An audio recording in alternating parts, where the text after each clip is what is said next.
नमस्कार। राष्ट्रीय गोपाल रत्न पुरस्कार 2025 की घोषणा कर दी गई है। तो आज के इस एपिसोड में हम बात करेंगे इसी पुरस्कार के विषय में, जानेंगे किस क्षेत्र में यह पुरस्कार प्रदान किया जाता है, इसका महत्व क्या है, साथ ही साथ इस बार के किन किन श्रेणियों में यह पुरस्कार दिया जाता है और विजेता कौन है, उन पर भी एक नजर डालेंगे। सबसे पहले बात करते हैं इस खबर की। खबर यही है कि पशुपालन और डेयरी विभाग ने राष्ट्रीय गोपाल रत्न पुरस्कार 2025 की घोषणा कर दी है और इसको एनजीआरए भी कहा जाता है। पशुधन और डेयरी क्षेत्र में देश का सर्वोच्च पुरस्कार है, इसीलिए इस पुरस्कार की चर्चा होती है।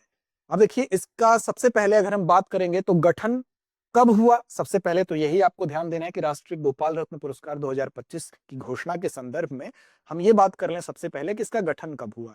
तो इसका गठन किया गया मत्स्य पालन, पशुपालन और डेयरी मंत्रालय के अंतर्गत। किसके अंतर्गत? मत्स्य पालन, पशुपालन और डेयरी मंत्रालय के अंतर्गत पशुपालन और डेयरी विभाग द्वारा कब किया गया? तो 2021 में इसका गठन किया गया। ध्यान रखिएगा, 2021 से गठित पुरस्कार है। 2014 में एक मिशन शुरू हुआ था। कौन सा मिशन था? तो गोकुल मिशन था। दिसंबर 2014 में इसकी शुरुआत हुई थी और इसी गोकुल मिशन के अंतर्गत ही इसको 2021 में इस पुरस्कार को क्या किया गया? लॉन्च किया गया। तो याद रखिएगा कि गोकुल मिशन के अंतर्गत ही इस पुरस्कार को लॉन्च किया गया है 2021 में। इस पुरस्कार को दिए जाने के पीछे क्या उद्देश्य है? जाहिर सी बात है कि सबसे पहला उद्देश्य यह है कि जितने भी दुग्ध उत्पादन करने वाले किसान हैं, तो उनको सबसे पहले, यानी कि पहले टारगेट कौन से हैं? दुग्ध उत्पादक किसान, यानी कि मिल्क का प्रोडक्शन करने वाले जो किसान हैं, तो पहले इनकी स्थिति को सुधारा जाए, इन पर फोकस किया जाए। इसके अलावा अगर आप देखें तो डेयरी सहकारी जो समितियां हैं, यानी कि दूसरा हमारा फोकस किस पर है इस पुरस्कार के माध्यम से? तो डेयरी सहकारी जो समितियां हैं, दूसरा इन पर फोकस है। तीसरी अगर हम बात करें कि किस पर फोकस है, तो दुग्ध उत्पादक जो कंपनियां, यानी मिल्क प्रोड्यूसर जो कंपनियां होती हैं, जिनको कि एमपीसी भी कहा जाता है, तो तीसरा फोकस इनके ऊपर है। इसके अलावा अगर हम बात करें तो एफपीओ, यानी कि एफपीओ पर फोकस है। एफपीओ क्या है, इसको भी समझ लीजिए। एफपीओ क्या होता है? तो देखिए, एफपीओ होता है कि आप दुग्ध उत्पादक कंपनियों के अलावा जो डेयरी किसान उत्पादक होते हैं, उसको कहते हैं एफपीओ।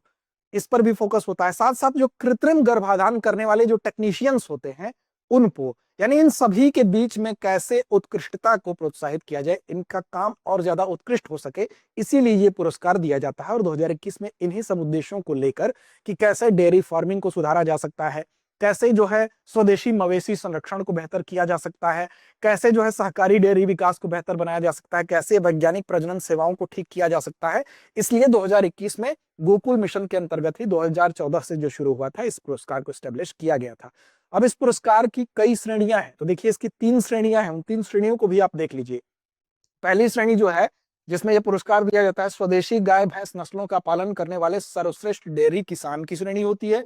दूसरा है सर्वश्रेष्ठ डेयरी सहकारी समितियां, दुग्ध उत्पादक कंपनियां, यानी कि एमपीसी, मिल्क प्रोड्यूसर जो कंपनी होती है, और डेयरी किसान उत्पादक संगठन यानी एफपीओ। और तीसरी श्रेणी जो होती है, उसमें सर्वश्रेष्ठ कृत्रिम गर्भाधान तकनीशियन, इसको एआईटी भी शॉर्ट में कहते हैं। तो इन तीन श्रेणियों में यह पुरस्कार प्रदान किया जाता है। सर्वश्रेष्ठ डेयरी जो किसान होगा उसको दिया जाएगा। इसके अलावा दूसरा सर्वश्रेष्ठ डेयरी सहकारी जो समितियां होती हैं, उनको पुरस्कृत किया जाएगा। और सर्वश्रेष्ठ कृत्रिम गर्भाधान करने वाले जो टेक्नीशियंस होते हैं, उनको पुरस्कृत किया जाता है। अब इन तीनों श्रेणियों के अंतर्गत अगर आप देखेंगे तो ऊपर की जो 2 श्रेणियां हैं, यानी कि पहली और दूसरी, इसमें पुरस्कार राशि के तौर पर पहली, दूसरी और तीसरी रैंक को क्रमशः 5 लाख रुपए, 3 लाख रुपए और 2 लाख रुपए प्रदान किए जाते हैं। साथ साथ और क्या प्रदान किया जाता है? तो प्रमाण पत्र भी दिया जाता है और साथ साथ एक स्मृति चिन्ह भी प्रदान किया जाता है। लेकिन जो तीसरी श्रेणी है, इसमें नकद पुरस्कार, सर्वश्रेष्ठ कृत्रिम गर्भाधान टेक्नीशियंस की जो श्रेणी है, इसमें नकद पुरस्कार नहीं दिया जाता है। इसमें जो प्रमाण पत्र और स्मृति चिन्ह प्रदान कर दिया जाता है। अब देखिए, यहां पर अगर हम देखें तो ये तीनों श्रेणियों के अंतर्गत अब इस बार 2025 में पहली रैंक तीनों श्रेणियों में किसने हासिल की है, उसको हम देखेंगे। अब देखिए, यहां पर विशेष तौर पर इसका इंपॉर्टेंस क्यों है? तो डेयरी किसानों का जो मोराल है उसको हाई रखा जाए, इसलिए इस पुरस्कार का महत्व है। स्वदेशी जो मवेशी हैं, उनकी प्रोडक्टिविटी, उनकी उत्पादकता बढ़ाई जा सके, इसलिए ये पुरस्कार महत्वपूर्ण है। ग्रामीण जो आजीविका है उसको कैसे मजबूत बनाया जा सके, इसलिए भी ये पुरस्कार उनको प्रोत्साहित करने का काम करता है।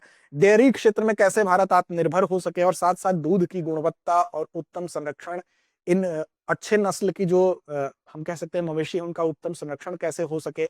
साथ साथ जो किसानों की आय का एक राष्ट्रीय प्राथमिकता जो रखी गई है कि किसानों की आय को दुगना किया जाए, इस प्राथमिकता का समर्थन भी ये पुरस्कार करता है। कैसे करता है? तो इस पुरस्कार राशि के तौर पर प्रोत्साहन देकर।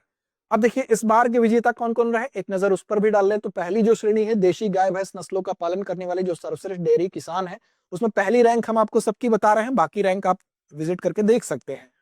फर्स्ट श्री अरविंद यशवंत पाटिल, कोल्हापुर के, महाराष्ट्र के हैं। इन किसान को इस पहली श्रेणी में पहला स्थान प्राप्त हुआ है। अब इनको कितनी राशि मिलेगी अभी आपको बताया गया है, चलिए कमेंट करके बताइए। दूसरा है सर्वश्रेष्ठ डेयरी सहकारी समिति, दुग्ध उत्पादक कंपनी, डेयरी किसान उत्पादक संगठन के अंतर्गत पहला पुरस्कार मीननगाड़ी क्षीरोल पद का सहकारण संघम लिमिटेड, वायनाड केरल का है, इसको दिया गया है। और तीसरी श्रेणी जो है सर्वश्रेष्ठ कृत्रिम गर्भाधान टेक्नीशियंस की जो श्रेणी है, AIT श्रेणी है, इसमें मिस्टर दिलीप कुमार प्रधान को, इनको उड़ीसा के हैं, इनको ये प्रदान किया गया है। तो इन तीनों श्रेणियों में प्रथम स्थान प्राप्त करने वालों को आपको बताया गया। आपको यह भी बताया गया था कि जो तीसरी श्रेणी है इसमें नकद पुरस्कार नहीं मिलता है, पहली और दूसरी श्रेणी में नकद पुरस्कार दिया जाता है। तो जिनको पहला स्थान प्राप्त हुआ है, अब आप कमेंट करके बताइए कि नकद पुरस्कार में कितनी राशि प्रदान की जाएगी। चलिए इसके अलावा आपके लिए एक अभ्यास प्रश्न भी देते हैं, इसका जवाब भी आपसे अपेक्षित है कमेंट बॉक्स में।